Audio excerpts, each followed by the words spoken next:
don't know about you, but I'm feeling like this is episode 22. It is indeed. Why do you have It a is. Yoshi? Because Yoshi is the coolest Mario character, and we finally got to go see the Mario movie the other day. So my son got it for me for my birthday.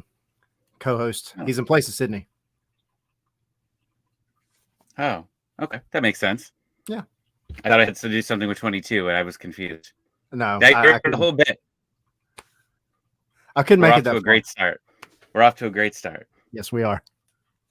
Well, we made it to 22. Tommy Moose, Tyler Pilgrim. Sydney is celebrating his 22nd birthday, right? Yeah, 22nd. Sure. We'll go with it. We'll stick with that. Yeah, it sounds good. Yeah, and we had another week of a draw. We had another draw, 1-1. You were there. I was. It was unwatchable at points, exciting at points. How was the Orlando experience? You've lived. You're here. Everybody made it back okay? Yeah, I'm alive. No thanks to the Orlando fans, I will say that. They are a different breed for sure. First of all, like shout out for real though to Orlando, like their communication staff and everything. They were super cool, super helpful.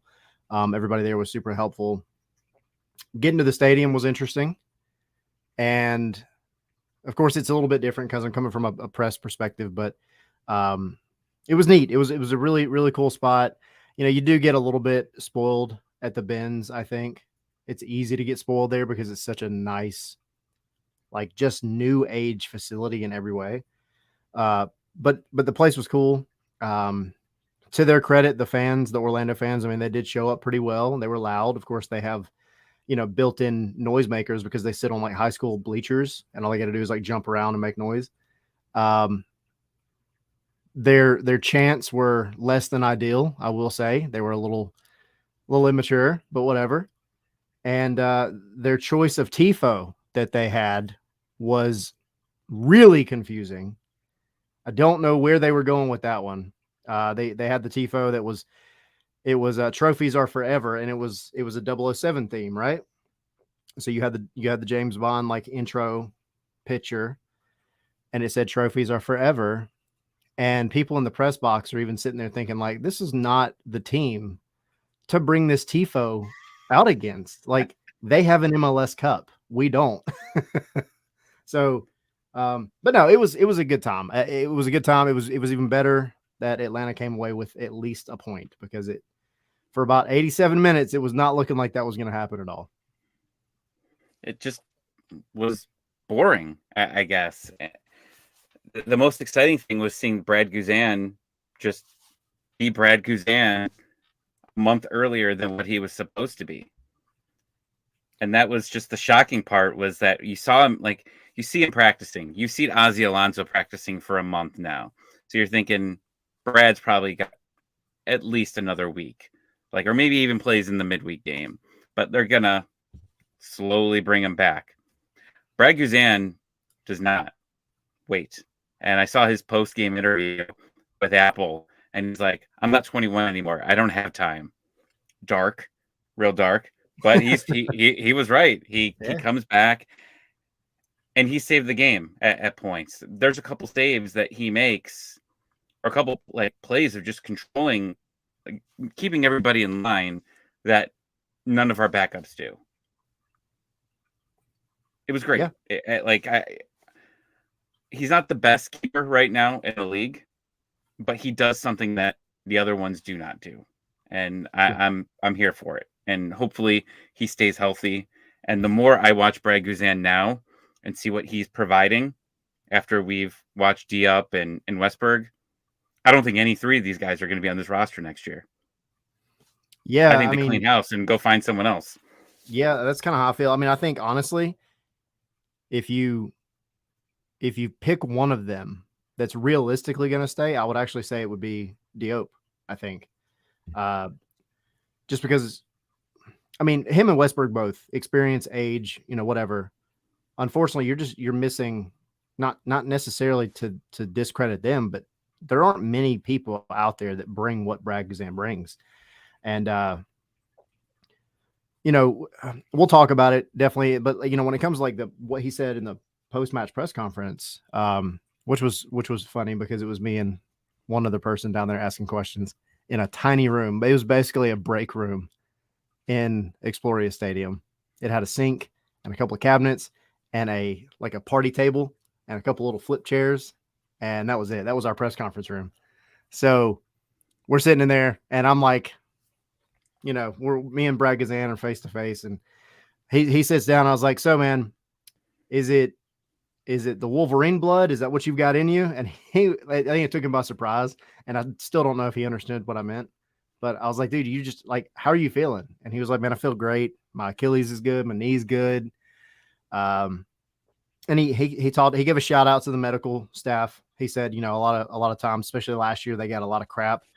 And he said, they care for all of us immensely. And he talked about his recovery and said that he's the most annoying patient that they'll ever have because he doesn't want to just sit there. He wants to take what he's told to do and then take it a step further if he can. And so, yeah, I mean, but it was nice to hear. It was nice to hear that, from his words, from his mouth, that he's feeling good.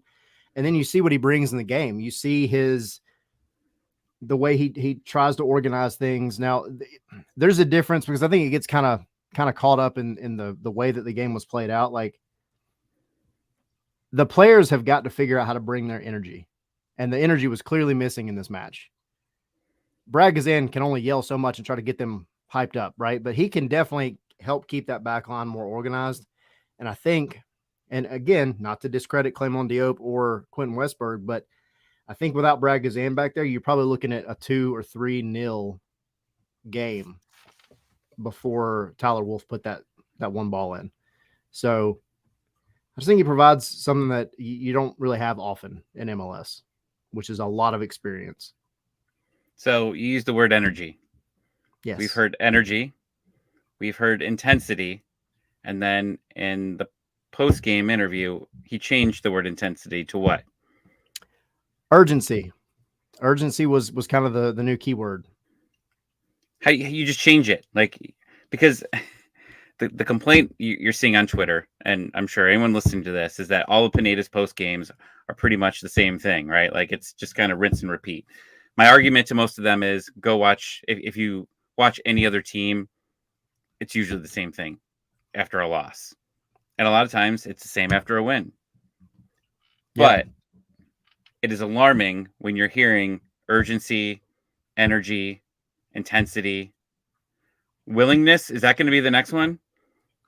Like, maybe we're running out of words. Like, I could pull up the thesaurus. Yeah, and let's find the words that match it here. But how is this still something that's been getting brought up for 5 weeks? Yeah, and that's and the thing, and that's like, my only complaint. That's like my only complaint about, like, I mean, besides the game, but like just like in general, like this is just continuously happening where it's just you don't see them coming out, like, especially on the road. And like he talked about that today, like when he was available to the media, like, we want to play the same on the road as we do at home. We have not seen that, like, at all on the road, except maybe Charlotte. Yeah, I mean, you could maybe argue Toronto, maybe, but then you just have the habit of giving up silly goals to end up not winning the game like you should, because you came out, you played pretty good soccer, and then you end up blowing it at the end because you can't hold on to a lead. And unfortunately, I think those are the spots where having Brad Guzan back there probably would have made the difference between 1 point and 3 points. So it is a mixture, but the urgency thing, like that, the way that Atlanta came out the other day was it was alarming, I think, in my opinion, only because the talent is there on the field. The talent is there, and we know that they can bring that intensity, but they all just seemed flat, and Orlando just seemed like they wanted it more. It's a rivalry game. Like, that's, Yeah. I guess that's the point is that it's a rivalry game, and you wake up for these, and maybe you don't have a lot of the players that were around when it was a real rivalry, but you have Brad, you have Miles. Those guys have been around when this was, and it's really not a rivalry anymore. Let's just say what it is. Like, both teams really don't consider it as much anymore as a big rivalry, and it's weird when it's weird Orlando's fans because do though. Oh man, they hate Atlanta and way more Joseph's than not I even ever around realized. anymore. I know. Yeah, I was hoping Yakamakis would score, like, to Me start too. it back up, right? Me too. It would have been nice.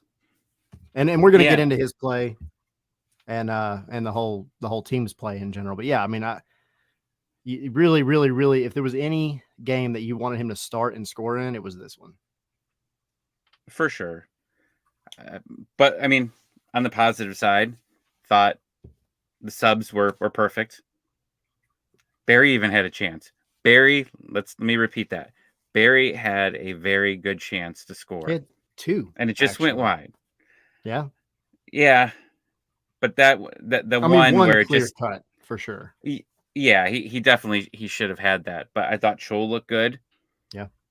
I mean, obviously Tyler Wolf scores the goal. Other Wolf scores a goal today as well Yeah. for the U.S. That was nice to Yep. see. The family is having a hell of a week. They really are, man. They're Like killing it. 2 weeks, hell of a Yeah. 2 weeks. Because Tyler Wolf, he had the goal in this one. You go back to the little dink goal that he got last week, and then he Yeah. had the one in the Open Cup, and he's been tearing it up with the twos as well. A lot of people don't realize that if you're only paying attention to the first team, but the stuff that he scored with the twos was just, I mean, it was beautiful. It was really, they were well worked goals, and at the end of the day, he's taking advantage of the opportunities he's being given, and that was kind of what he brought up in the post-match press conference. Was what has changed in him is what I asked him in terms of like what he's doing now and why he's kind of like now suddenly in the spotlight. And he talked about how he's really focusing on the minutes that he gets, truly taking advantage of them. And Brad Gazan actually kind of alluded to it when he was in there talking with us. And he said, a guy like Tyler Wolf can sometimes, he gets frustrated because he doesn't get the minutes that he wants. And then when he does, sometimes, you don't always take advantage of them the way that you want to. And there's a lot of factors into that. Like, you can be a good player, get time, still not score goals. There's a lot of luck involved. That's just the way soccer is. But, he talked about how Tyler Wolf is getting these opportunities and he's taking advantage of them. And then when Tyler Wolf came in, he reiterated essentially the same thing and said, that's been my entire goal, is the minutes that I do get, taking advantage, because a team like Atlanta that brings in so much outside talent, it can be really hard for a homegrown to truly break through. Not impossible, but it can be difficult. And that's obvious. I mean, when you're bringing in guys like Almada and Miggy, and I mean, we can go down the list of ones that people, will say didn't work out or whatever, but like the talent was there. Pity Martinez, so you put up a guy like that against a homegrown, 18, 19, 20-year-old, it can be tough. And he said, I got to take advantage of the moments I get. And I asked him about, what advice his family had given him, because, he's got family that works for Atlanta. He's got obviously family over in Austin, coach and brother. And so his big thing was just exactly that. The minutes are being given to me, slowly but surely, and I have to jump on it and take advantage of them. And I think he's definitely made Pineda's decision a little harder in terms of some of those starting spots going forward.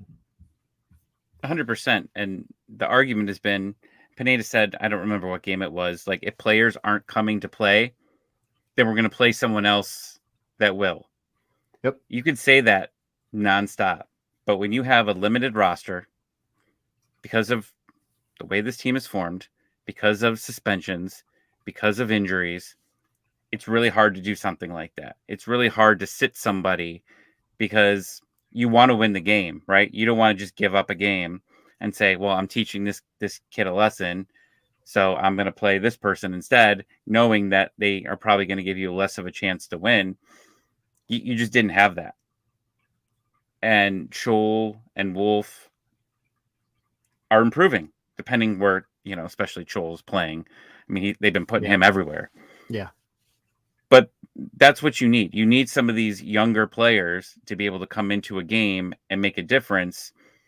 It just helps you long term. And, who knows if they end up becoming a starter down the line. But Pineda has loved Tyler Wolf since the day he's arrived here. The first interview he did, he specifically brought up Tyler Wolf. And I think him scoring recently has just brought a special joy to Pineda, because that's just a huge, huge progression for a player that he really wants to see succeed there. So I'm excited for him. But the main problem I thought with this game going through it was just it's the same thing over and over, right? It's the midfield.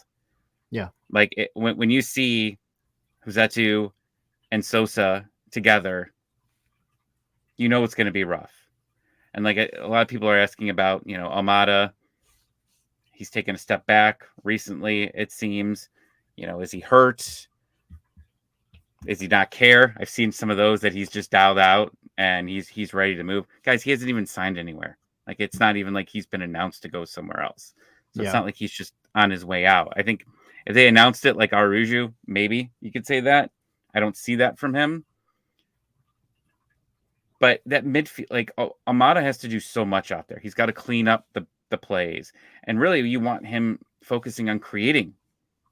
But he's helping clean up, too, defensively. Yeah. And that's fine. Like, I'm not saying he should not be playing defense. But as much as he is, it's getting a little ridiculous. And the entire, they don't work well together here. Now, the good news is, Pineda said Sejdic is possibly a week away from returning.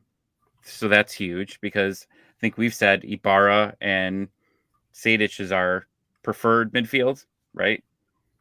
Yeah, I mean, Sejdic and Ibarra, I didn't mind Josetu and Ibarra as well.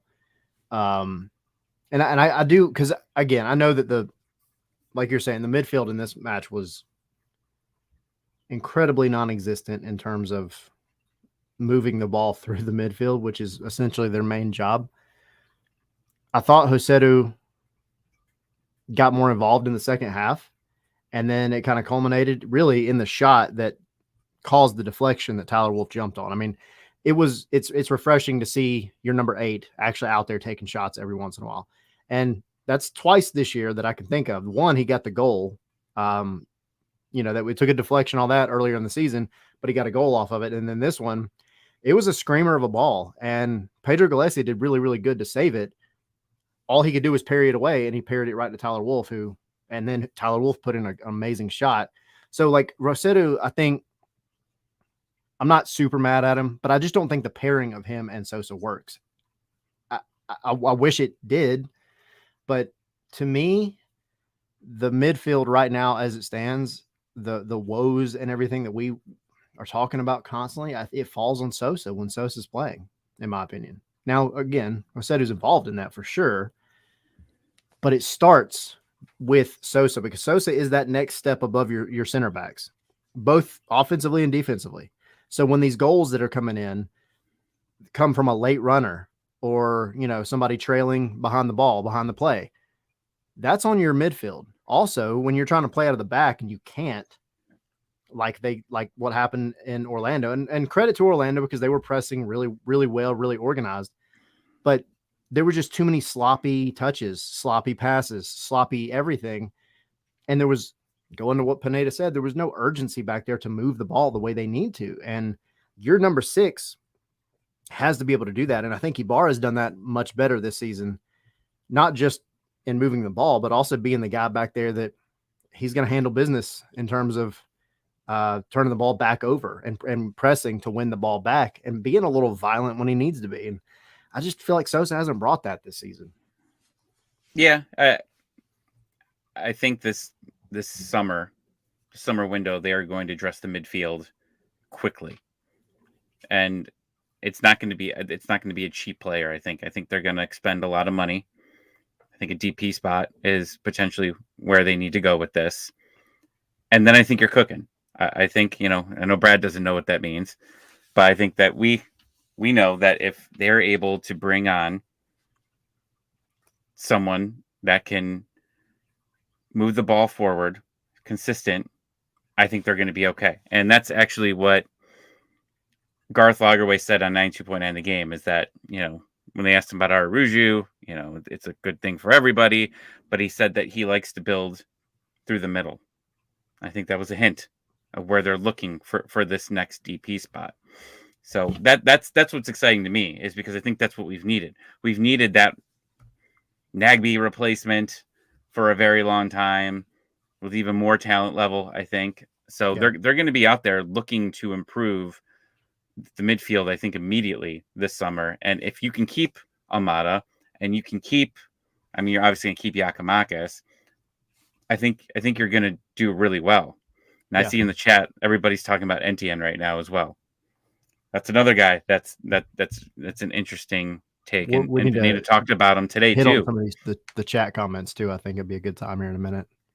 Yeah, like Etienne's like another one where it's, when is this guy gonna click? Because he's not a guy that comes outside the country. This guy has grown up in MLS. He's been successful in MLS. Kind of sounds like Barry at this point, but he has that experience. Like, he's not trying to get used to the country like a lot of these players. He knows this league.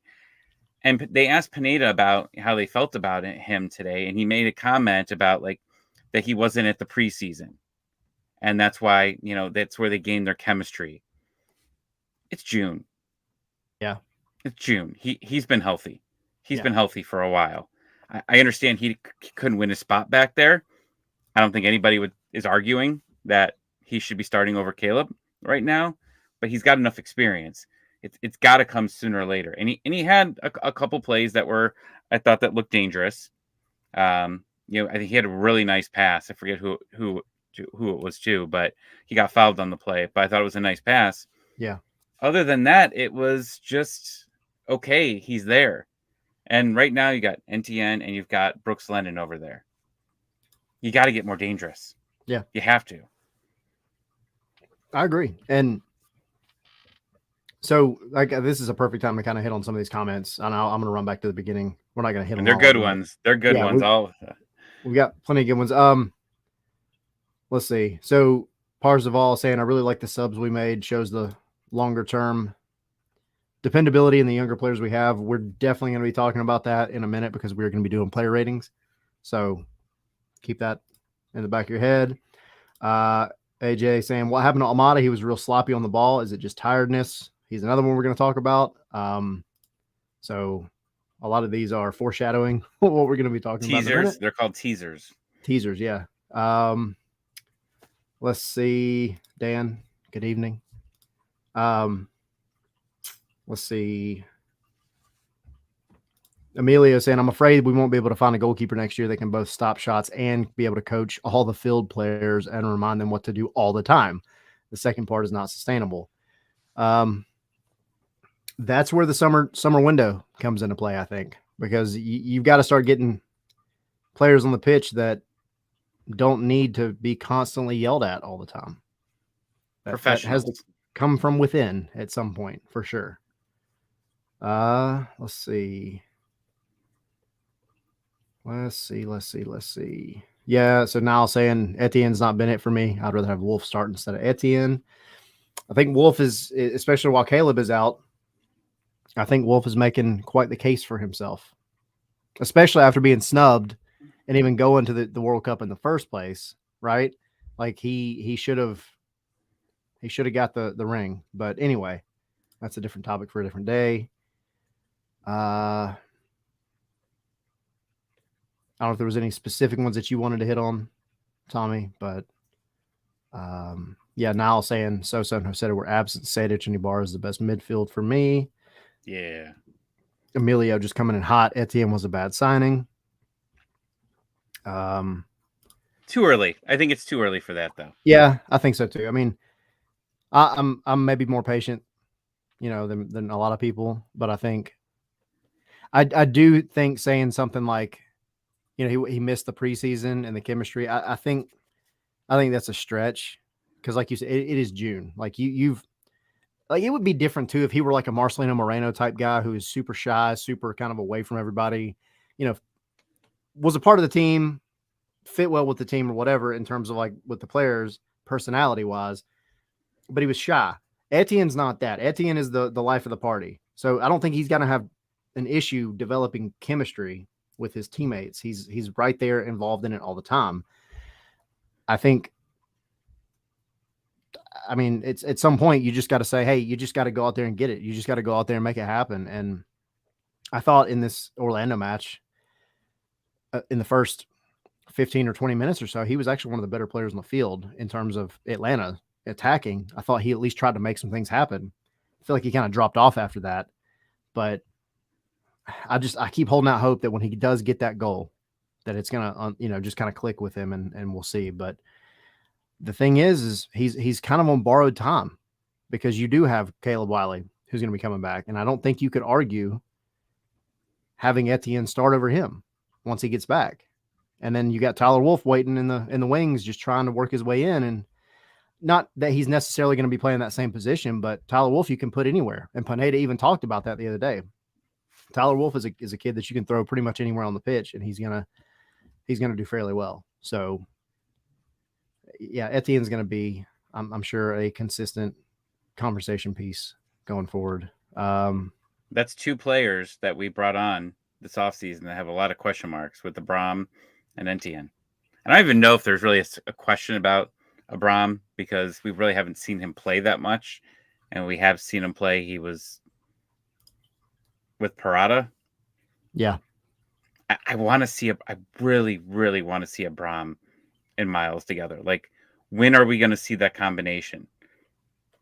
We're second in the league, I think, with goals against. Yep. Why not try it? Like, yeah. There has to be something. There has to be a reason why he's not starting. But I didn't think he looked bad in his last start. I didn't think he looked terrible. Don't think he looked completely off. But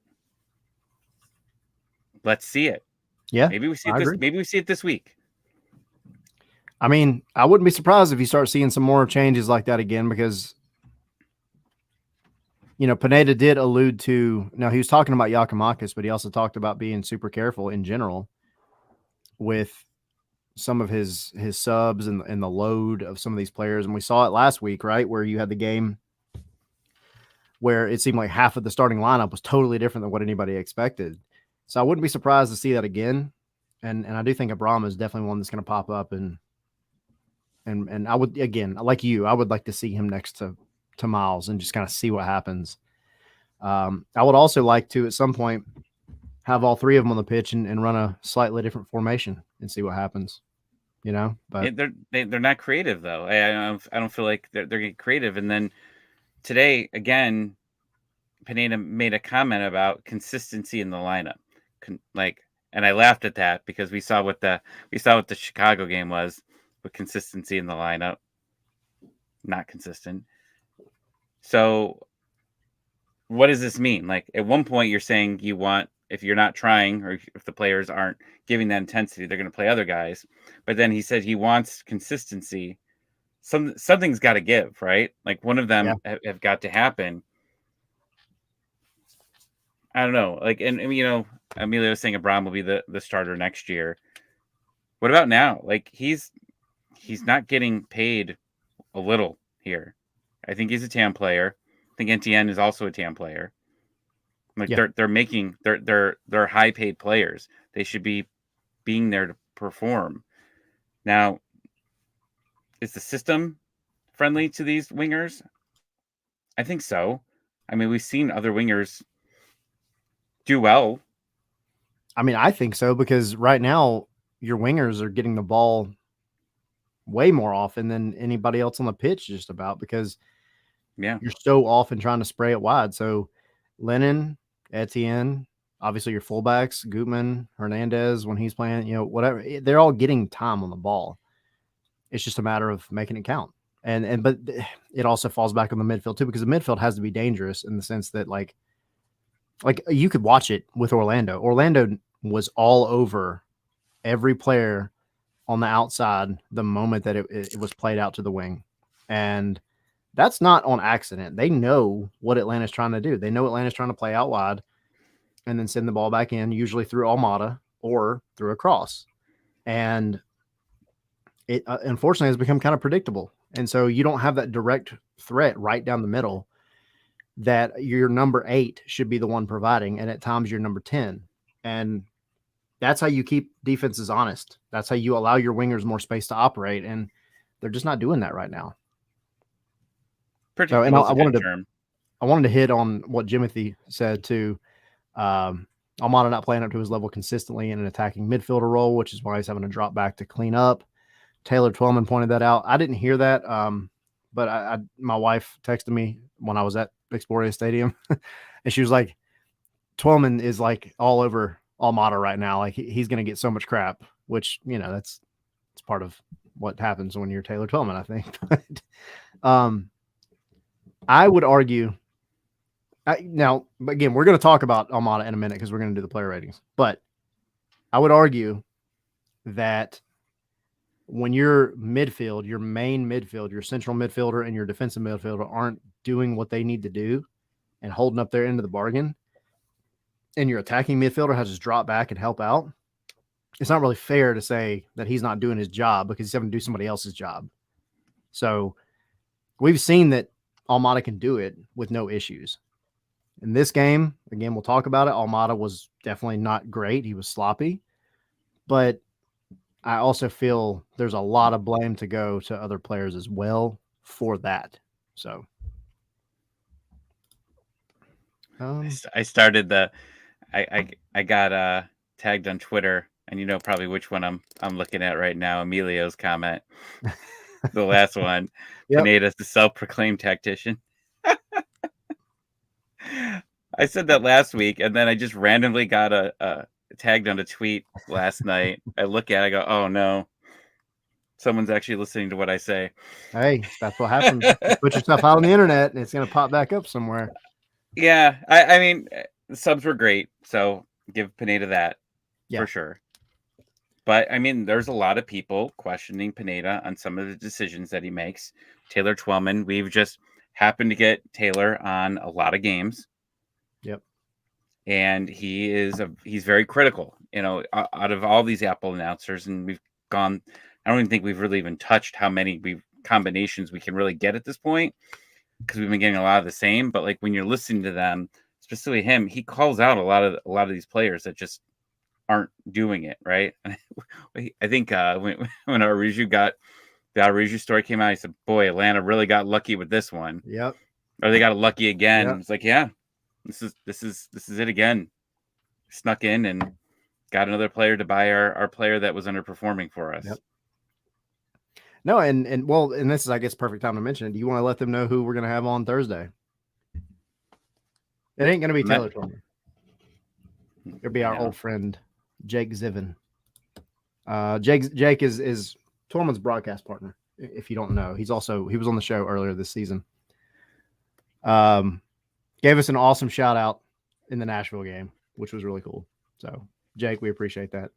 Yeah, and he's Taylor, on next week too, right? He's going to be on. They're going to be on tomorrow and against LAFC. So you're going to get plenty of Taylor Twellman and Jake Zivin over the next week and a half. Gets 3 straight games. Yep. Wow. So somebody's obsessed with Atlanta. I know, right?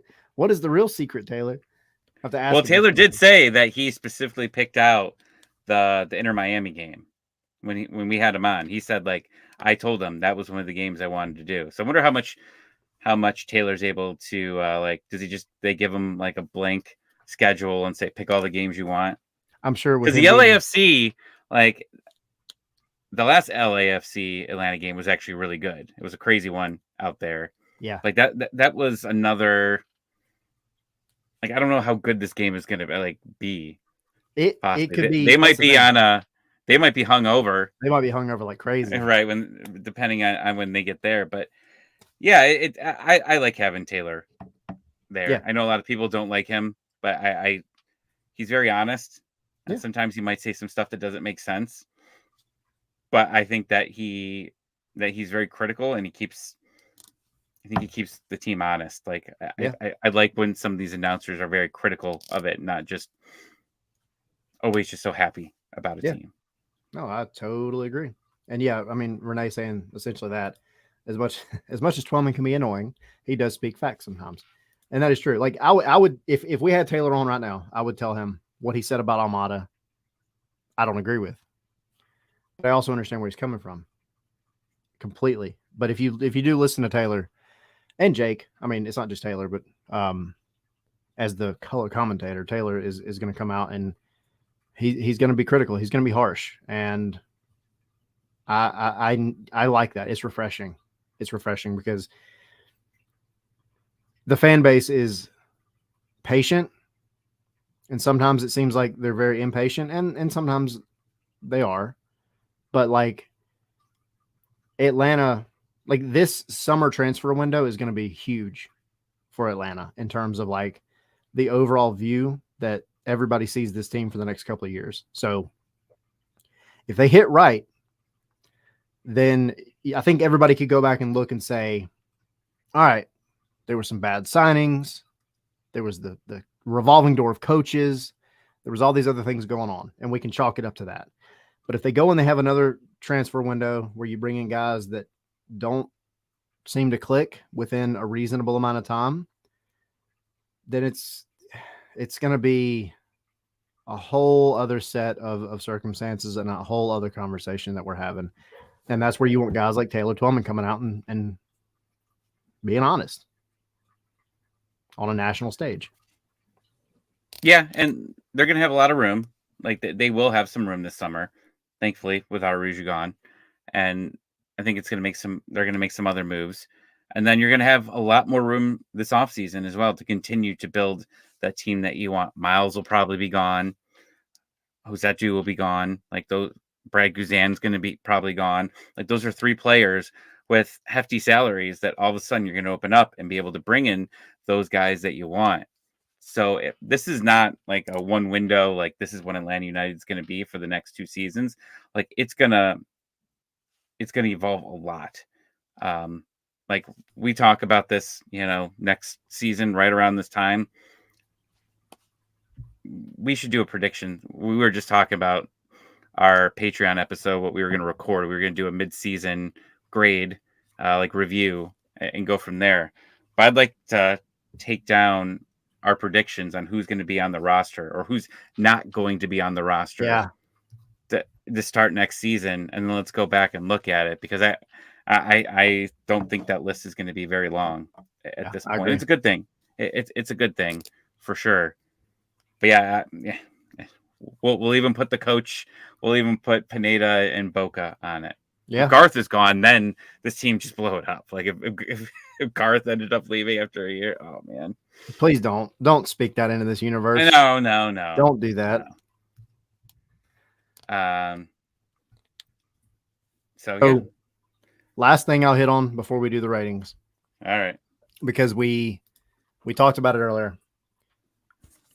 One of Pineda's quotes it was the first question I asked him that night was about the intensity, right? Because that was the big buzzword, I think, for a while.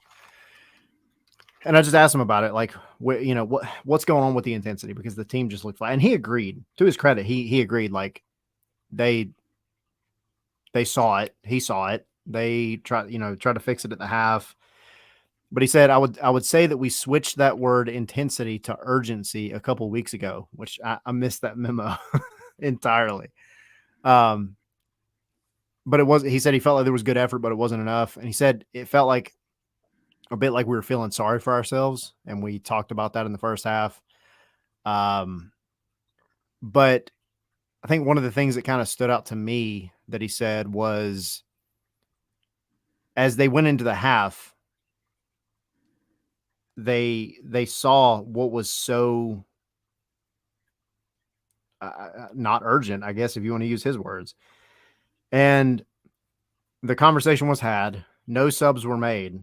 Then when you come back out, the ones that bring you that urgency were all of your substitutes. They were your Tyler Wolves, your Machop Choles, your Johnny Fortunes, your Miguel Berry. So, like, those were the ones that really made the difference in this match. And we're going to talk about them here in a minute, a little more in depth. But it's got to come from the players. It's got to come from the coach. It's definitely a mixed bag for sure. I think having Brad Guzan in this lineup made this entire game a totally different match. I think we would be talking about a full-on loss and probably a very frustrating one had Brad Guzan not been on the field, just to at least provide what he provides in terms of urgency and getting the team kind of on track.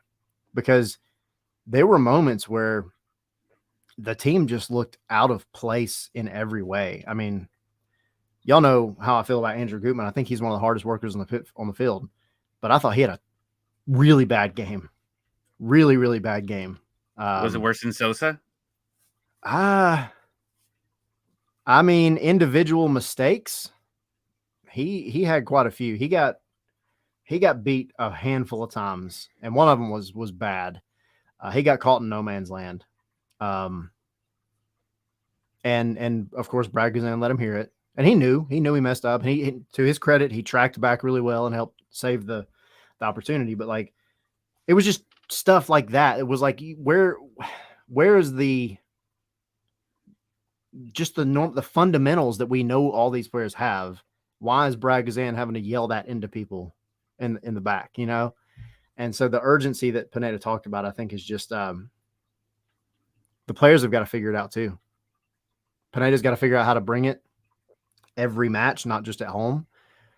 But the players have got to figure out, like, they got to dig deep and figure out what's going on as well, because they just didn't look like even close to what we know that they can do. So anyway, it's my rant, my soapbox. So I guess I need to apologize here because I didn't realize, was that Dan that put Brad Guzan's till 25? 25. I did not realize that. I went and I checked it and went back to the roster that they posted online at the beginning of the year and contract status, and he is here another year. Yeah. That's barring I missed that. Like, some miraculous trade, which I just don't see that happening. But yes. And there's a lot of conspiracy theories that he was not put on the expansion draft, the save list. Yeah, because that was a deal that they made for this. Like, I know he took less money last year, but it went back up this year.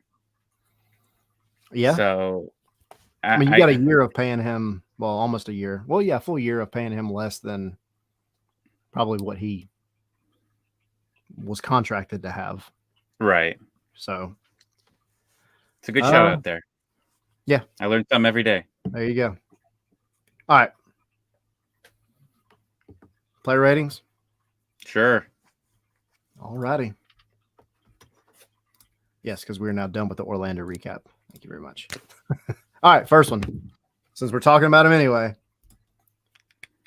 Mr. Brad Guzan, and obviously to everybody that's in the chat, we want to hear from you guys as well. We want to know y'all's numbers using your own secret, super awesome player rating formula. But yeah, it's nice to actually be able to rate Mr. Brad Guzan again after so long.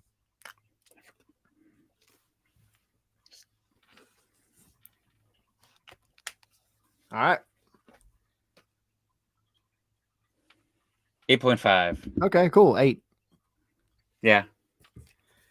All right. I'll go first since I was the low one again.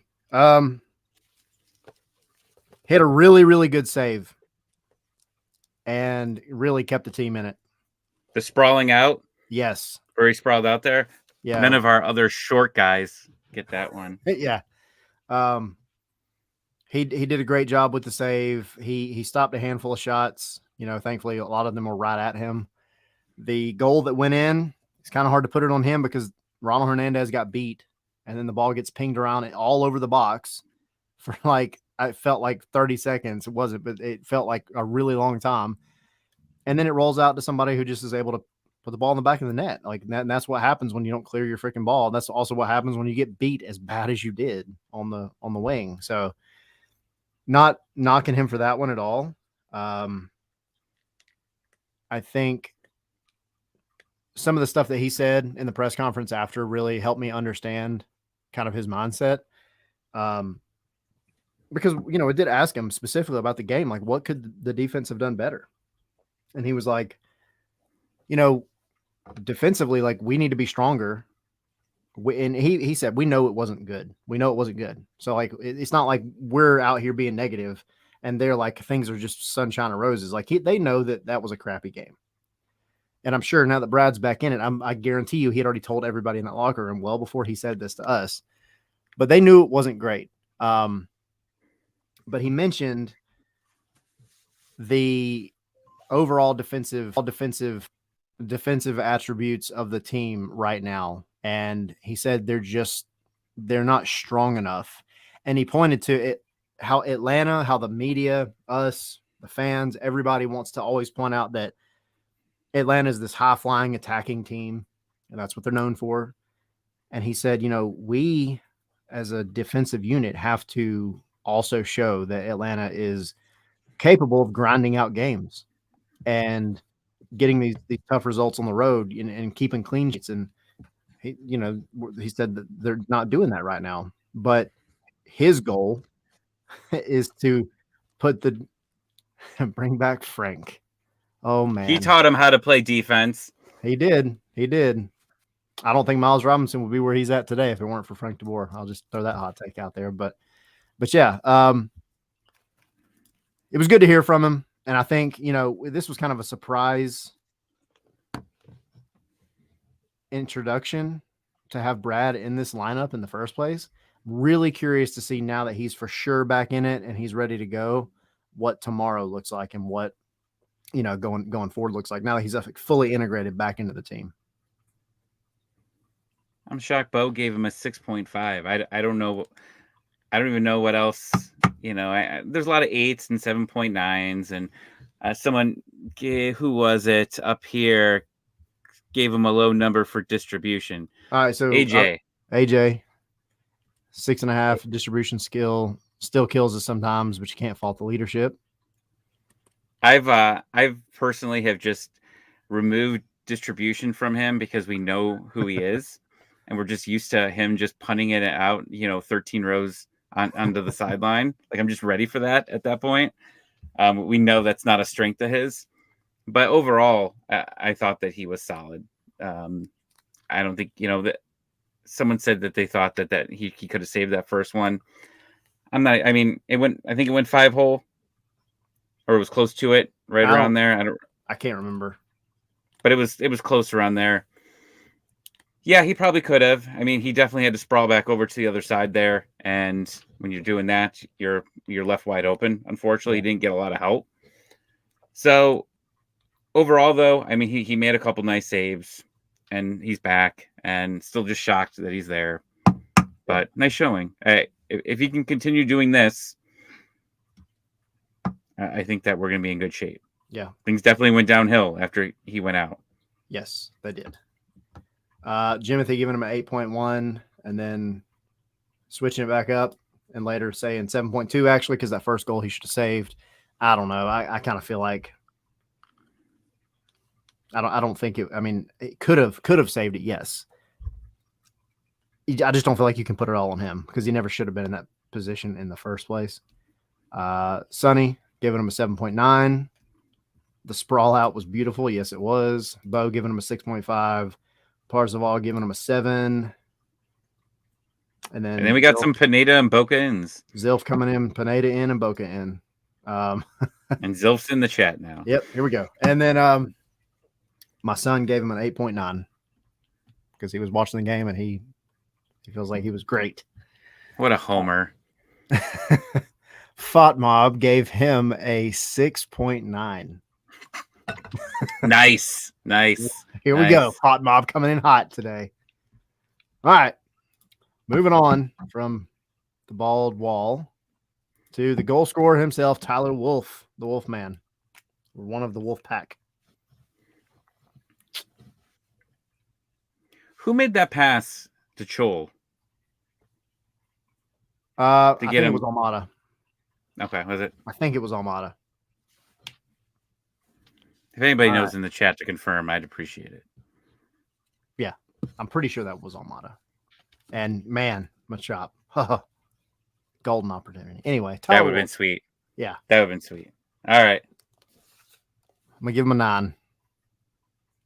And you give him an 8. Limited time, but like, like when someone comes in late and does something and people are like, how could you give him a 9? Like, you can only judge him on his time on the field.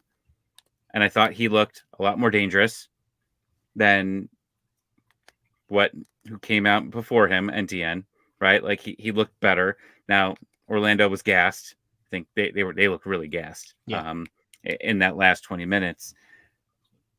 But we can only judge him for what he did, and I thought that he did obviously what he needed to. He scored a goal. Nobody's stopping that. Nobody's stopping that shot. There's no keeper that would stop that from there.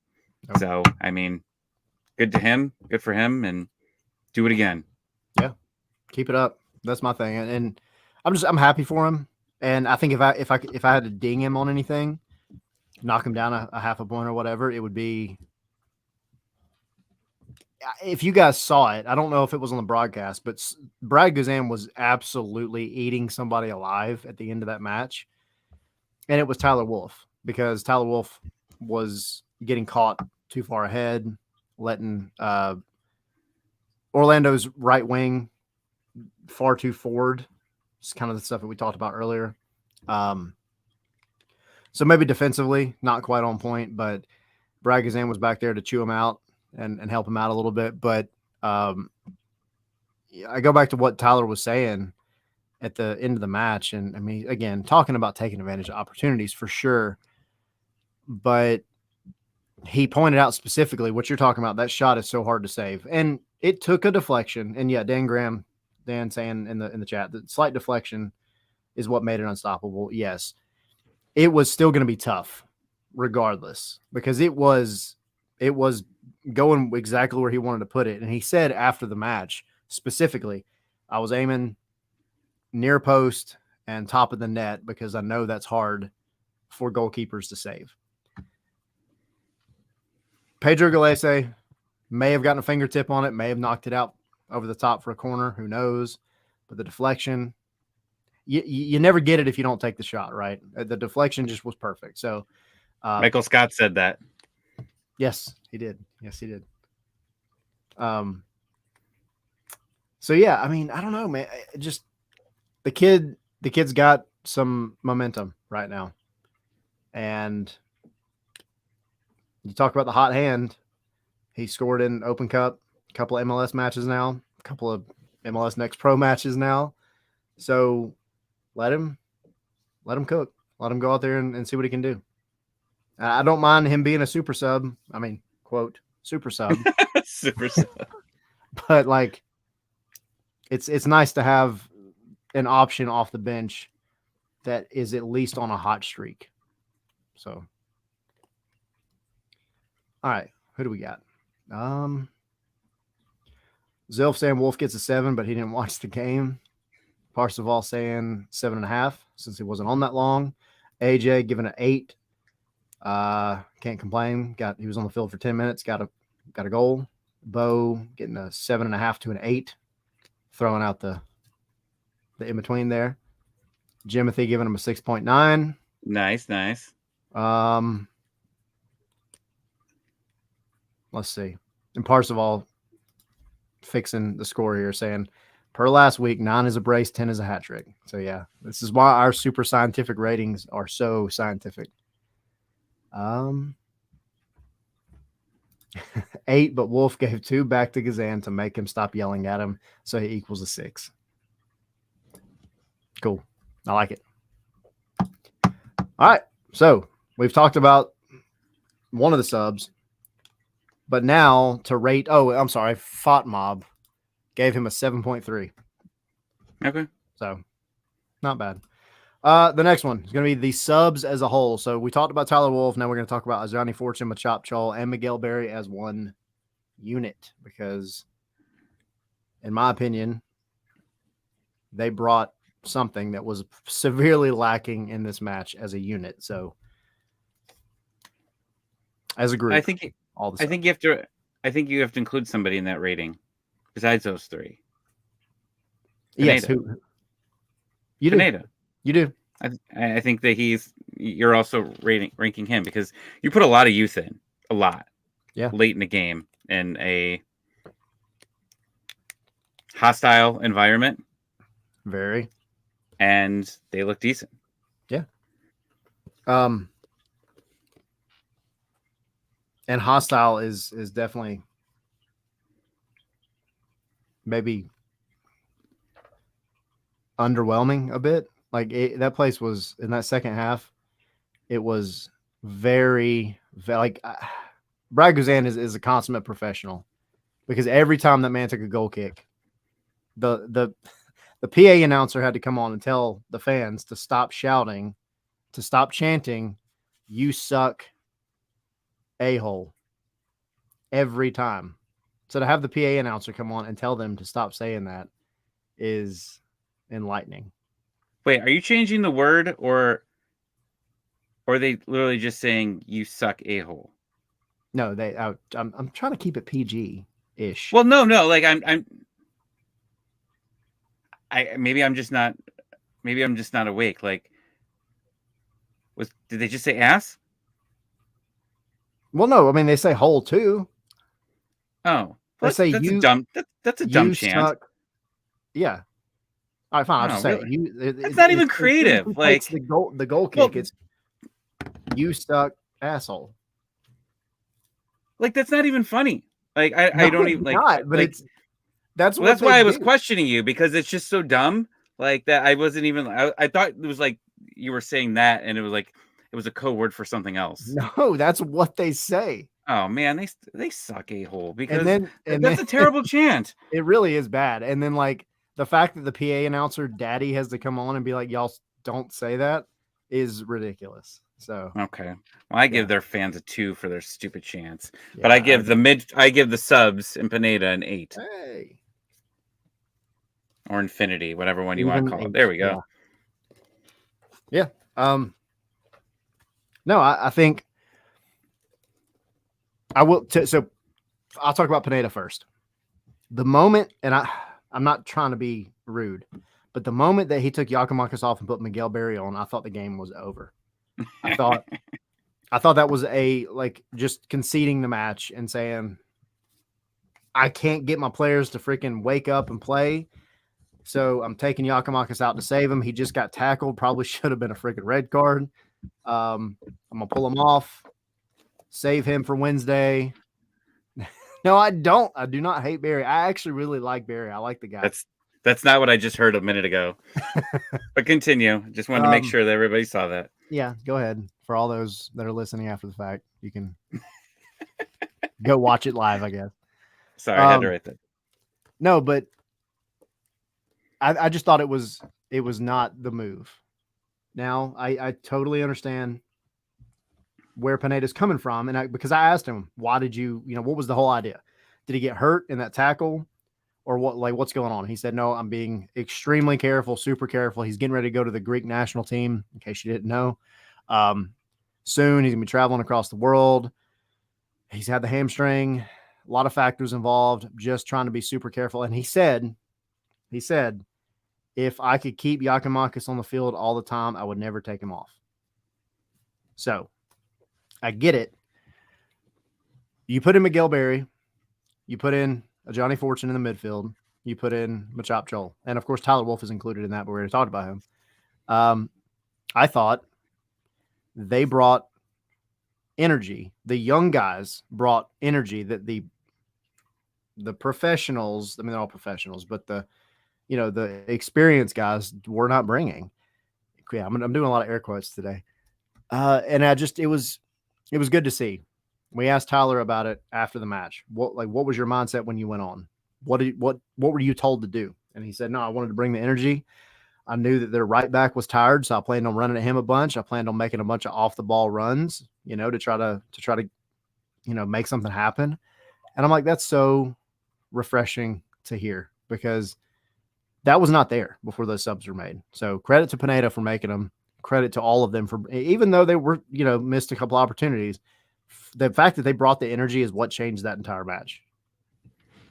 Barry had his best chance as an Atlanta United player. Yes. So that's nice to see. Yeah. And he cooked like 3 guys on one run. Yeah. Run. 12-man was pretty impressed. He's like, I thought he was just going to let it go out of bounds, like have him push it, out. But no, he tried his best there, and it was beautiful. It was Yeah. nice to see that. But now, hopefully, he sees what you talked about him and wrote on my dry erase board, and he scores his first goal tomorrow. Yes. When do we get worried about Yakimakis' health? I mean, now based on what Pineda has said, I would say after the next international window. I think it says a lot about how he feels about his striker position right now to come out publicly and say, I don't want to have to take him off, but I am, because I'm being super careful with him long term. So I get it.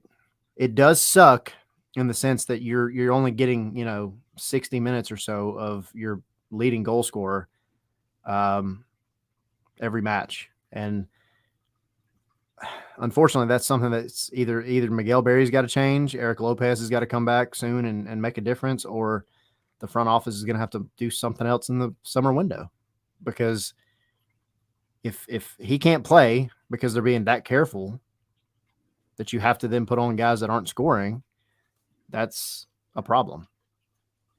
Teams are learning. They're following him a little bit more and more every week. Yeah. Yep.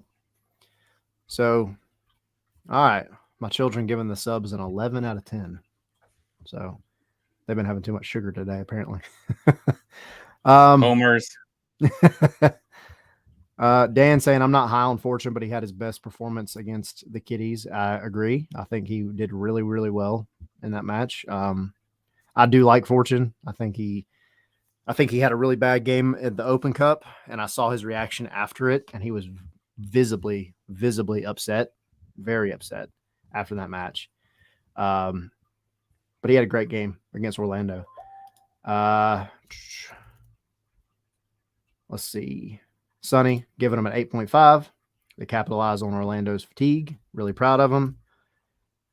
Parzival giving Pineda an 8.9. Would have given him a 9.3 if they won. Emilio saying the subs were responsible for the point. AJ saying 7.5. Fortune did really well. So good to see Chol just run into defense and create chances without cutting inside like every other winger. And Barry actually had a shot. Wow. Jimothy 8.5. Zilf calling me out, saying he's canceling the subscription because I use the cuss word. That's okay. It had to happen at some point. Didn't even use a good one. What's that? Didn't even use a good one. Like you're gonna cuss like you do. Like I could have dropped one, but I had to repeat what these freaking crap Orlando fans said. Renee saying I was at the game in the Atlanta supporter section, and they made us wait to leave the stadium because of past fan experiences. They also had to escort us into the stadium, which, yeah, I mean, that tells you exactly who you're dealing with. It's so stupid. Yeah. It's sports. Yeah. Yep. Idiot. I agree. Bo saying the subs get an 8. Let's see. Ariel saying, my question is, why don't they have that energy all the time? In the early days, we would be hyped the entire match, even though Tito would get gas in 15 minutes. He still went for it. That's the problem that they've got to fix. They've got to figure out how to bring that energy the entire time. All right, and Bruno giving an 8.2. Cool. Really quick, I'll give you their rating. So Machop Joel getting a 6.1. I mean, pretty harsh for missing that one shot, but because I actually thought he was pretty good, A Johnny Fortune also getting a 6.1. And then who am I missing? Barry. Yale Barry. See if Thought Mob wants to cooperate with me. No, it does not. I don't even want to pull up Miguel Barry. I see how it is. Thought Mob giving him a 6. See, look at that. They just shafted him anyway. Even 6. All right. Let's see. Last one, gonna be Thiago Almada. Oh boy. And I know there's gonna be plenty of opinions with this one. That one cross he brought in was real nice. What's that? That one cross he brought in was real nice. Yeah. It went off someone's head. I don't remember who it was. Yeah, there was just unfortunately there was so much other stuff that stood out to me in this match with Almada.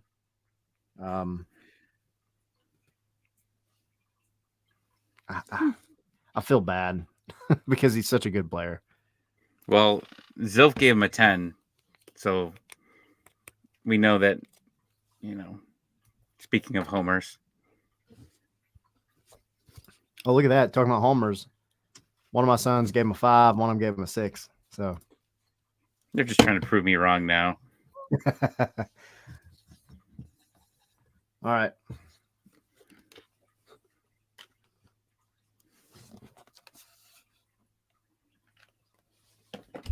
Here we go. 5.7 for me, 6.9 for Tommy. All right. I'm clearly going first on this one. Almada's worst day is still better than most players, but I've got to rate him on what we know he can do. And he's always going to put in a good ball. He's always going to put in a good cross. My biggest problem with him in this match was he stalled so many attacks. Not that Atlanta had many, but he stalled so many attacks because he tried to do too much. He tried to keep the ball way too long. And some of that is on your attacking, quartet, your other guys that are supposed to be up there to give you someone to pass to. But he had options in a lot of these opportunities, and he tried to take everybody on by himself. And I get it. As an attacking midfielder, you're trying to open up space and open up space, especially for your Yakimakis or, one of your wingers making a run inside. But he got dispossessed a handful of times in this match just from dribbling straight at defenders, and just wasn't his best showing. I do disagree with Taylor Twellman. I don't think it was that he's not doing his job. I think a lot of that has to do with, again, the rest of the midfield not doing their job. But in terms of when he had the ball, he just wasn't as Thiago Almada-ish as he normally is. And so that's my biggest complaint. Is that a verb? Yes. Yeah. Okay. Yeah. Just making sure. Yeah, I'm going to put that in the dictionary. I'm going to put Lionel Messi's picture right next to it. Everything's kind of tied together. Zil put in here earlier about when do we worry about the defense? When do we worry about the offense? When do we worry about Almada? The support around him is alarming at points. You maybe put him on LAFC, and it's crazy, right? I mean, You can say that with a lot of players if you move him to someone else, but he's doing a lot. He's doing more than he needs to, and really should be focusing more on the offensive side of the ball, and he's not able to do that. I'm frustrated for him because I think that he wants, he sees this team and he sees that somebody needs to step up, right? I think we all know Yakimakis isn't at 100%, and he's trying his best here. And he's seen it enough where maybe he's making that perfect pass, and it's still given up by the other players. And he's trying to do a lot, and I can understand why, watching the last month of this team. So in a way, I respect a little bit of what he's trying to do. He needs some more help. And I think that when Sadic comes back and Ibarra comes back in here, even just next week, I think just getting Ibarra back in the lineup is going to be, or tomorrow, sorry. Getting Ibarra back in the lineup is going to be huge because I think he knows it's a little less responsibility on his side. So I think you're going to see a better game from him coming against New England. Yeah. In the chat, Zilf gave him a 10. Bruno 5.5. Ingest gave him a 4. Jimothy gave him a 3.1. AJ giving him a 5, saying one of his worst games, unfortunately. Dan saying 7, but mostly because his teammates didn't help him 100%. Parzival saying 7. He did some good stuff, but didn't seem as he was able to do much because of how Orlando had him locked down. And that's a bigger problem in general because teams know that if they can shut Almada down, they're going to stifle Atlanta's attack. And that's something that the wingers have to figure out. That's something that your number 8 has to figure out. And yeah, like, you know, I always talk about the eye test and the stats. The eye test in this one was he wasn't that great. And again, it's not all his fault. If you look at the stats, I mean, and the stats are still like he had his crosses were iffy. He had 7, only 3 of them were accurate. He had 3 out of 5 accurate long balls. He was dispossessed, according to FOTMOB, 3 times. He got dribbled past a couple of times. He was less than 50% on his ground duels that he won. 81% passing accuracy, 63% successful dribbles. It's like, you know, it just wasn't the greatest. You're still getting the ball moving forward out of him, but nowhere near to the degree and to the, I think, crispness that you typically see out of Almada. So That's fair. Yeah. All right, cool. So, and for FOTMOB's purposes, they gave him, I just saw this. They gave him a 7.2.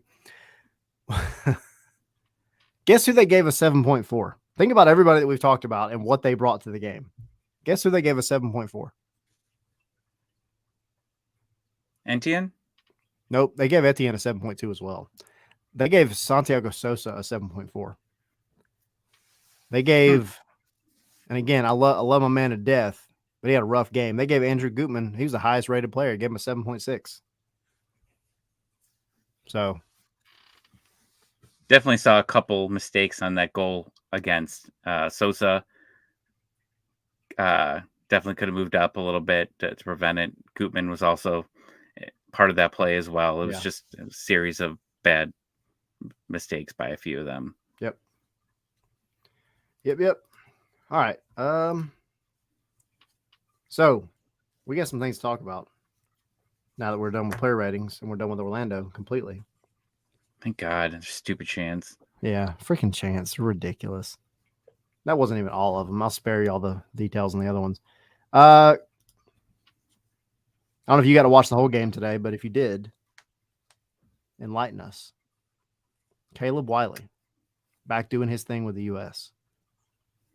Game was fun. Like, USA's been great. Like, they've been solid throughout this entire tournament. Wolf had a nice goal for sure. I don't remember did Caleb get an assist? I'll check. I don't know if they gave it to him or not. I don't know if they did. But he had a few nice passes in there, but solid overall. Forgot how long this tournament goes. Like, I know it's not like long, but like it feels long when your player that you want to play in your starting lineup, it feels like forever. Yeah. We need him back for sure. But he's continuing to do well defensively. He's made some nice plays so far in the tournament, and they move on. I think they move on to Saturday or Sunday. Yeah. I'll check it now. I want to say it's Sunday. Yeah, because you had Cade Cowell that got another goal. Owen Wolf got the opener, that little dinky shot that probably should never went in. But yeah, I mean, they're the only team that hasn't conceded a goal all tournament. They've got 10 under their belt right now. So, you know, it's they're taking care of business. June 4th. There you go, June 4th. So Sunday at 5:00. Sweet. So potentially could go all the way until June 11th, which is when the last set of games are. So I would love to see the U.S. go all the way. I would love to have Caleb Wiley back as well, but at this point, June 11th is kind of all relative, I think. But yeah, I mean, no, it's specifically about Caleb though. Like, it's good to see him. He's got a goal. He's playing well. He's being rated very highly by every article, every outlet that I've read has been giving him props, giving him shout outs. So, the price of the brick is going up. It's going up. And I hope that Atlanta keeps the hold on to him for a while, because I don't think we need to sell every single player that comes through that's talented. You got to start keeping some of these young guys for a little while. Not to stifle them or anything like that, but you got to be a little selfish as well. You have literally, Caleb Wiley is your guy. He has been here for so long. Be selfish with him. Let him get the experience in the World Cups and the national team stuff. He's getting first team minutes consistently now. He's become a crucial part of it. You see what you've got without him right now. I don't think unless there's just an amazing offer that comes that's too good to let go, you got to hang on to him. You have to hang on to him. 100%. Like U.S. Twitter, USA team Twitter will tell you different. But you don't you shouldn't feel bad unless you're not giving him the playing time. Everybody was freaking out about Miles for a couple years, and it's like he's playing every game, right? And like he goes somewhere else and he's sitting on the bench. They might not want to play him when it's time to get to the World Cup because doesn't have the minutes. He's not in shape for it. So I'm fine with holding on to him, for at least another year after this and see where it goes. But you got a lot of young talent coming up as well. So I think we're going to be okay. But this is how teams in MLS, teams that don't spend like we do, that are successful, they have some of these players and they hold on to them for a while. Yep. And that's where your Philadelphia Unions, and to a degree, like the Dallases, that's why they're able to keep their budget so low, because they're not paying exorbitant amounts of money to superstars. They are, and to a degree, but not anywhere close to what like Atlanta is paying. You get that amount of output from a homegrown, and that's just money in the bank. So you got to be selfish with them for a while. 100%. Dan saying I'm selling Caleb if it's a greater than $6 million offer. I mean, for sure. Like you get something like that, and that's hard to turn down. But I'm not having another George Bello type situation here. Like that, you've got to get what the guy's worth. And Caleb Wiley is, especially right now, he's got it. He's going to do just fine wherever he goes. But again, there's nothing wrong with Atlanta hanging on to him and letting him become a staple of this team for the next couple of seasons. I mean, look what they're doing with Miles now. Maybe it's a little bit too late, but like Miles is, everywhere, right? They're selling him, he's on billboards. A lot of the promotional things that they're giving out has Miles Robinson. I said earlier on the season, like I thought they might do something like this to try to keep him to stay. I know that's not enough to do it, but like at least make the attempt and try to, and then, continue to throw your best offer out. Yep. The Bello situation was a weird one too, because wasn't his contract like getting close to being up anyways, and they wanted to make some money on him? Or am I wrong? Yeah, I mean, it was getting close. But I actually agree with Zilf. Now, I don't know if I'll say that he ruined his career, but he definitely he stymied his career for a significant amount of time, because you had other offers, I think, for teams that probably would have fit better. And then you end up going to Arminia Bielefeld, that was already not looking great and on the verge of getting relegated. Then they get relegated. Then you go into this season, they're now relegated. They're in the second division, and now they're getting relegated again. So 2 back-to-back seasons, you leave. You go there because you wanted to go. It was Bello's choice. He preferred to go there. and now he is essentially going to be playing third tier soccer in Germany. So, is what it is. Totally different topic, totally different conversation. You just hope that he can get away from Armenia at some point, because there was rumors that he was going to go to like the championship in England, and I think that'd be a good fit for him for sure. Also, Atlanta still has a sell-on clause, so wherever he does go, Atlanta's going to get a cut of wherever, whatever that purchase amount is. So there's still a reason to kind of keep an eye on George Bello and hope for his success, even if you're just being selfish and thinking about money. But like, yeah, Zilf saying he's not even playing right now. It's just he definitely he put a crutch in his career for the next couple of years. He fudged up. Yeah. All right. Moving on from Caleb Wiley and George Bello. You got to listen to Garth Lagerway today. I have not heard this yet, but tell us about Garth Lagerway on 92.9 The Game. Yeah, he was on last week. They were basically talking about the Aruji transfer. Said a lot of things that we said, like it's a perfect situation for both the team and Aruji to go home. But then they asked, what are you looking for? Are you looking for player? And he said that his main focus is the heart of the team, the center of the team, which makes you think that he's looking to improve the midfield. And I think that's exactly what this team needs. That's what we said. Like, you could go for like, and I think that's the easy way of doing it here. But the midfield has just been so blah for a while now. And then you look at it, and who knows what's going to happen with Amada too. So if you don't have Amada, and then you don't have anyone else that you're adding on there, it's really going to be a mess. So I think that they're doing the right thing here. It sounds like we should start hearing some rumors about the midfield soon. Like I guess that's where we got to start paying attention, is where are the rumors going to come? What position is it going to be at? I still think that we get a winger at some point here. Yeah. But, Garth he's very honest, and that's what I like. They also asked him about, is Orlando really a rivalry?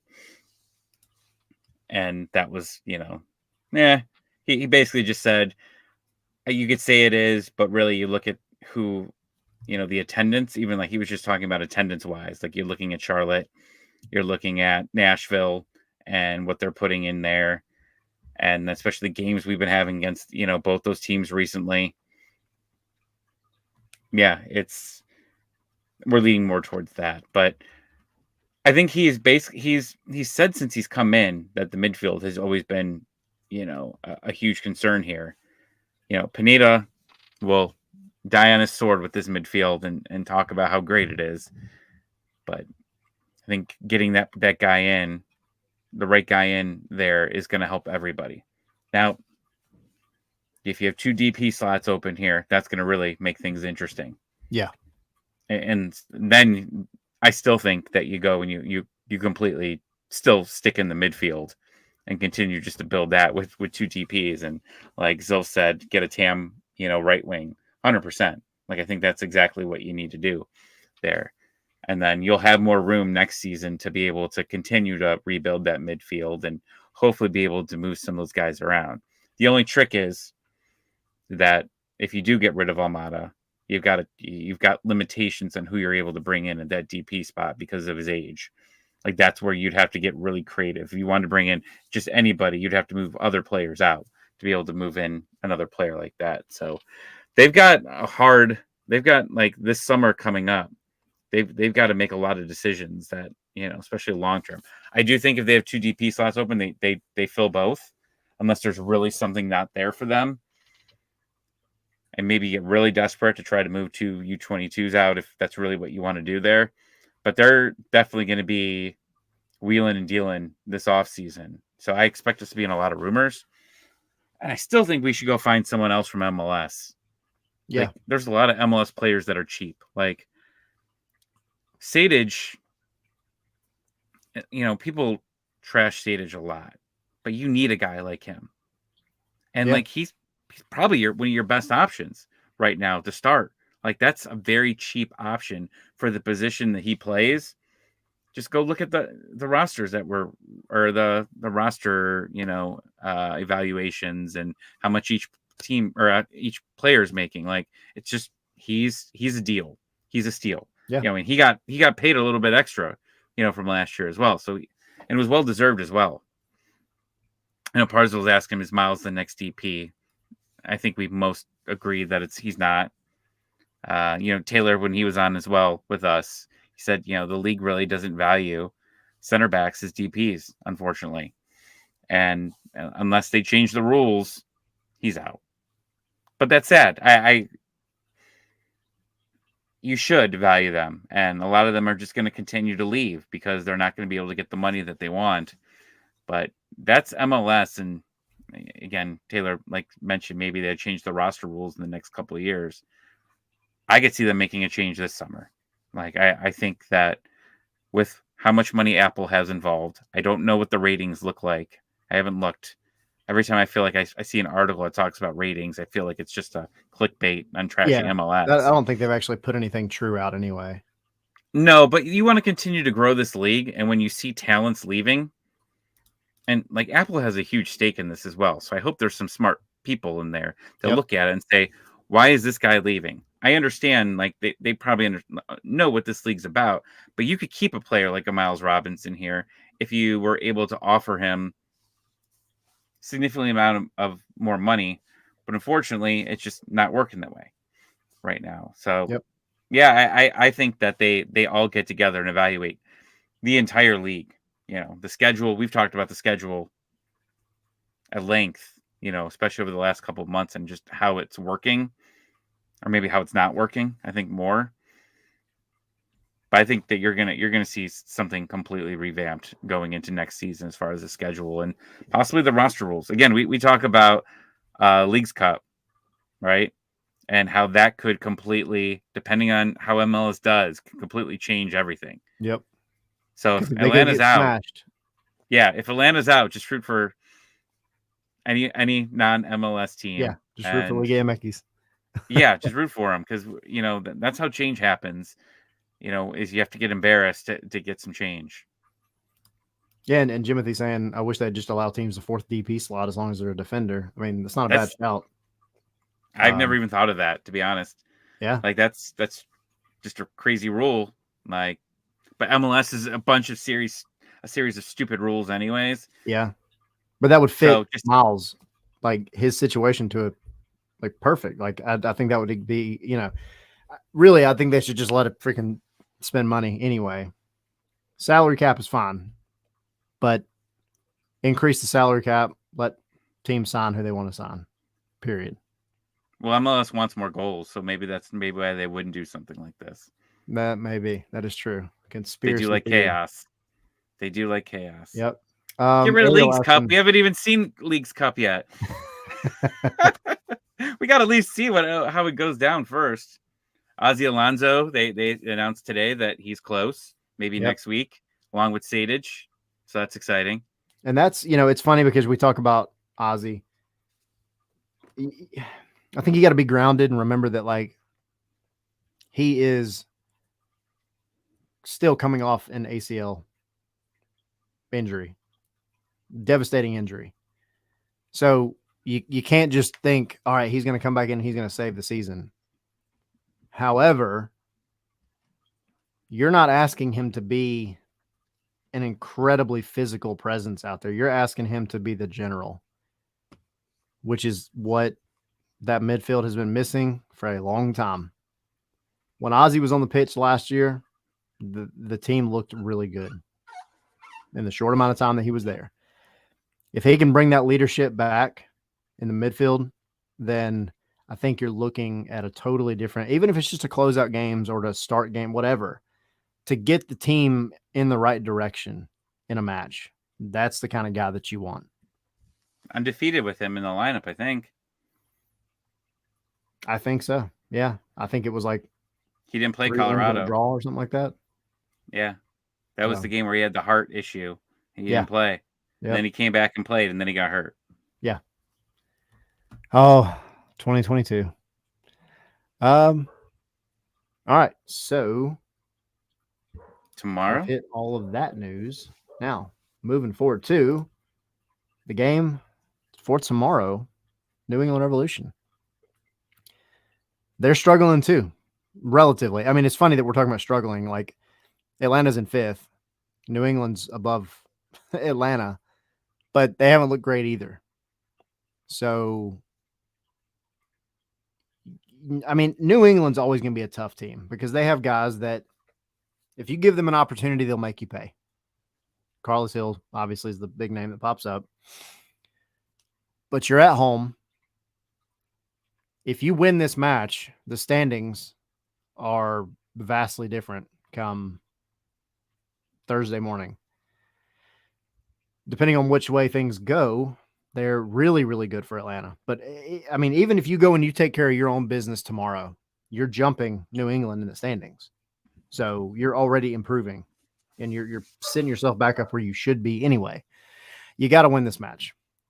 I say it every week. That's the whole point of this game, right? To win the matches. But like home, you have to win this match because then you're going to play LAFC, and that's a wild card right now. So I think if you get a point out of LAFC, you're happy. But you've got to get 3 off of New England at home. Yeah. So you've got Carlos Hill, Thiago Almada, 2 of the best playmakers really in the league. Some quick fun facts. Atlanta just keeps racking them up, but they're now sitting at 12 goals from set pieces, which leads the league. Second is LAFC in Nashville with 9. Atlanta also leading the league in open play goals inside the box at 23. It's wild to think that they've scored 23 goals in the box. Second place with that is Columbus, and St. Louis tied at 21. So the opportunities are there. You've been putting them away at home. If Brad Guzan can come out there and make a big difference tomorrow for the defense, and I don't just mean shot stopping, I mean keeping things organized, getting the back line back on track and the midfield to a degree, then your chances are pretty good. So it's a tough one, but this is a match that Atlanta should win. Almada and Lennon still leading the league mostly in chances created. Almada sitting at 44, and that's first place. And then Brooks Lennon tied for third at 33. So you're getting plenty of service. You got a guy out there who knows what to do with the ball now when Giakoumakis is playing. So you're sitting pretty with your attack as long as they bring the energy, urgency, intensity, whatever synonym you want to use. You've got a good shot at this one tomorrow. Crowd will be there. Crowd will hopefully be into it. And you just go and you handle business. I'd love to see another, 2017 touchdown against New England, but that might be pushing it. Yeah. You're facing another team that has injuries, that you're at home. This is a situation where you absolutely have to win. And these are the games where I think you become more critical of the team in Pineda if they don't show up. Yeah. Right?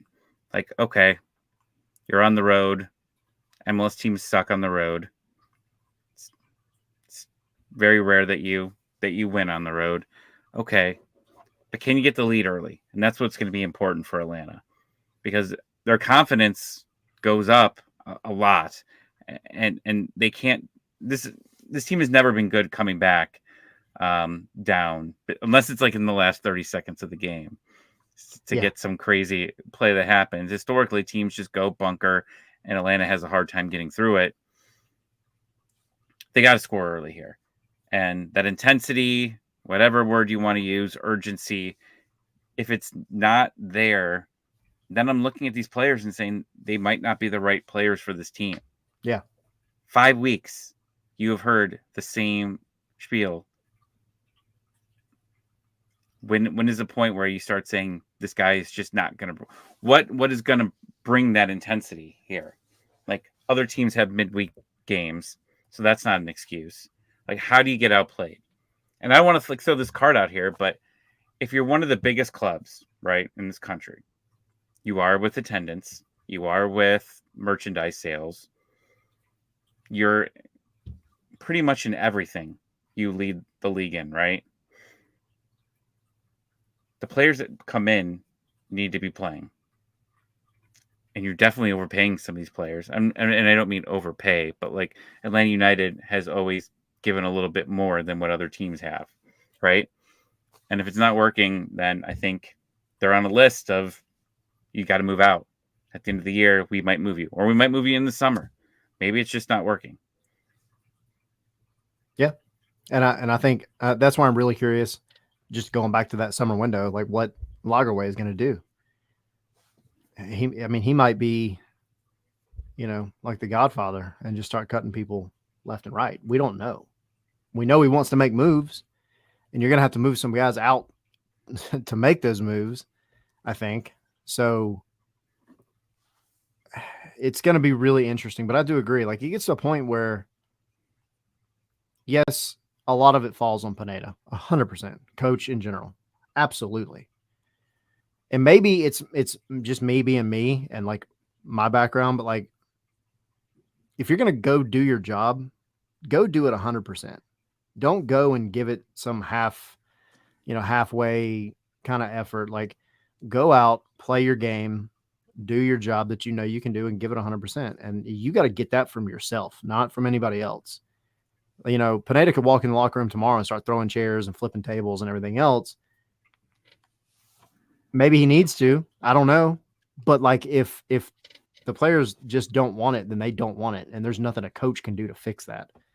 So who knows? We'll see. There's some that you could argue maybe that's how they are. And there's others that, they just have a bad game or a bad couple of games. But I think you've seen enough for most of this team throughout the season and last season, if we want to go back that far, in terms of who does want to be here and who's kind of like whatever, kind of about it. So yeah, I'm right there with you. I think it'll be really, really curious kind of to see how all that plays out. So what's your prediction? You said that, and a 3-0. I'm just gonna throw it out there. 3-0. Wow. Yeah. You asked me to go more detailed than that. I'm gonna say Giakoumakis, Almada again, and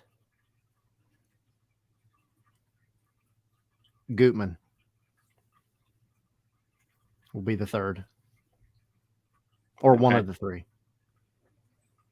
So I'm going to say 2-1. It's okay. going to get scary at the end. Please no. I don't want that. Yeah, I think it'll be 2-1.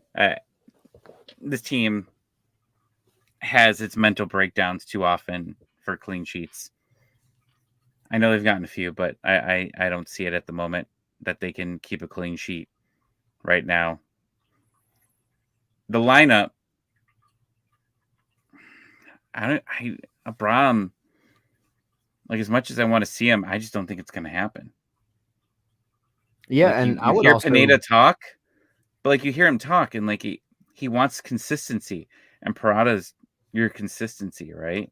Like, that's who he is. Like, that's his guy, and I don't see him taking him out at this point. And if you're Abram, you got to be upset. You think, like, I mean, I know he's cashing checks, but like, you want to play. He is. You want to play, and your two random games that you started were an Open Cup, U.S. Cup game, and then you had the game where everybody basically switched over, and like, that wasn't a fair moment for him, because Right. the whole team was crazy. But I would like to see those Miles and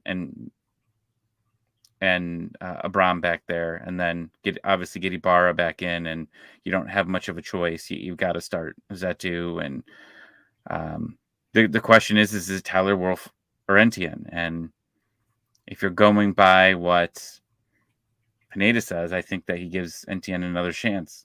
Yeah. I think he does. I don't think he moves away from him, and keep Brooks on the right and everything else. And I we just have to keep watching Yakimakis. Like I I hate when a new player comes into a team and you don't know when he goes down if it's legit or not. Yeah. Like you don't know their style, right? Like are you gonna jump right back up, or are you gonna act like you just got sniped from the top of the bends? Like, and yeah, I mean, he's gone down a few times and he's held the same leg. Like I'm paying attention now to which leg he's holding just to make sure like it's that one, and it's always that one. So Yeah. I'm worried. I'm worried. To be fair, the tackle that he took against Orlando was rough, and it Agreed. should have been a lot more than it was. But yeah, I mean, I think that's why I would even caution people tomorrow, and we'll do our lineup chat as we do on Instagram Live for those who just want to hop over there for 5 minutes and talk about it and chat real quick. But I don't think it's going to happen, but I would not be surprised if Miguel Berry starts tomorrow. If Yakimakis does start, I don't think he goes longer than 60 minutes based on what Pineda has said, the other night. I mean, specifically when I asked him about Yakimakis, he was very, very adamant that he's being overly cautious with him because I think he understands what happens if they lose Yakimakis for any significant amount of time, what that's going to do to this team. So, other quick stats, real quick. The last 4 to 5 games in 2023, Atlanta's 1-2-2. The Revs are 1-2-1. Atlanta sitting tied for second in goals scored at 10. And the Revs tied 13th at 6. So we already know Atlanta's scoring goals. They should be able to do that at home. Goals allowed, Atlanta is 25th with 9. And the Revs are tied for 20th at 8. So we obviously we know Atlanta can be scored on, but so can the Revs. So again, favors Atlanta at least to a degree. The wild card here with that is Brad Guzan being back. It'll be really curious to see. I think the biggest thing for this team besides a win tomorrow would be keeping a clean sheet. That'd be huge for this team.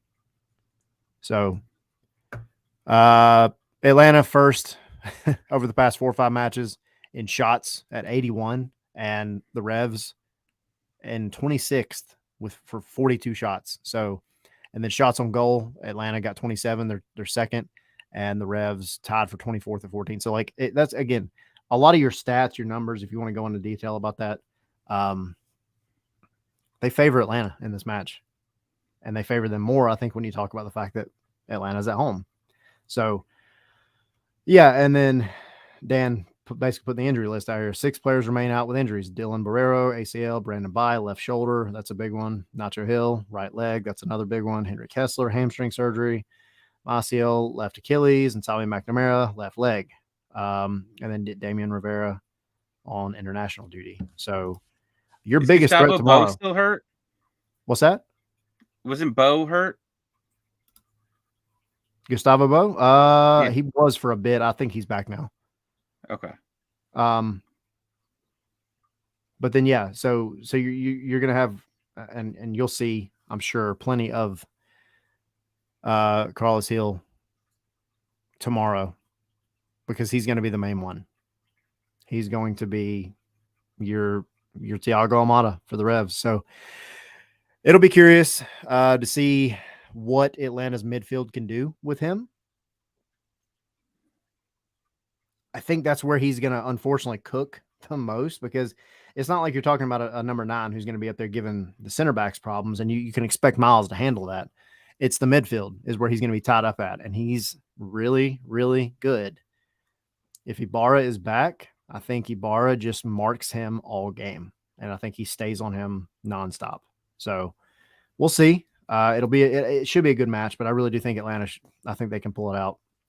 You need it. You need a solid statement win at home again, because this would be, again, we always talk about, there's always like an asterisk next to all these wins, right? they beat New England tomorrow, that is a team that is ahead of them in the standings right now. That's big. Keep a clean sheet, that's even bigger. So there's a lot riding on this one. Yeah, and Gustavo Bo did not play last game. So I assume he's probably questionable. Yeah. At this point, or he might play limited minutes, so you're not getting a full game of him, which is nice. I think he's always played pretty well against Atlanta. Yep. Unfortunately. Yeah. I won't go back to that 2021. But New England's been a good team. They've been a good team over the years, so that's kind of what you expect. But I saw someone post like what the right now, if you look at the currently where everyone is at on the standings, we have the hardest schedule left. Yes. Which is frustrating, I think. But you've done what you didn't do last year. You got points early on. Yeah. And we'll talk about it when we do the mid-season review. But despite a lot of the issues we've seen, blowing leads, injuries, a lot of them, we're doing okay. And the summer transfer window is the big variable because, again, you're looking at the hardest schedule statistically going forward. But that's not taking into account any of the changes that not only Atlanta makes, but other teams make, because changes aren't always good. There's been some teams that have went into the summer transfer window, made changes, and suddenly dropped off. That happens. So that's the big variable. I'd be really curious to see how successful Lagerway is going forward. Big variable. So you were talking about Patreon. What all do we have coming up? Not just with Patreon, but everything. What's going on in the world of Scarves and Spikes? Yeah, so we're gonna do our watch along. It's gonna be a sleepover edition. We're gonna do the LAFC game. So we're working on some stuff, possibly doing some trivia before the game, since we're gonna have some time to kill, unless you're one of those people that take naps before the game like me. But yeah, we'll be doing the watch along for LAFC.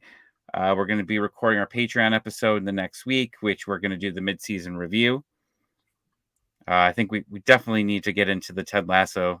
We've been talking about doing a Ted Lasso episode for a little while, and for anybody that celebrates this holiday, it is Ted Lasso season, possibly series finale eve. So celebrate it the way you do, by getting, some tissues and probably cry a lot.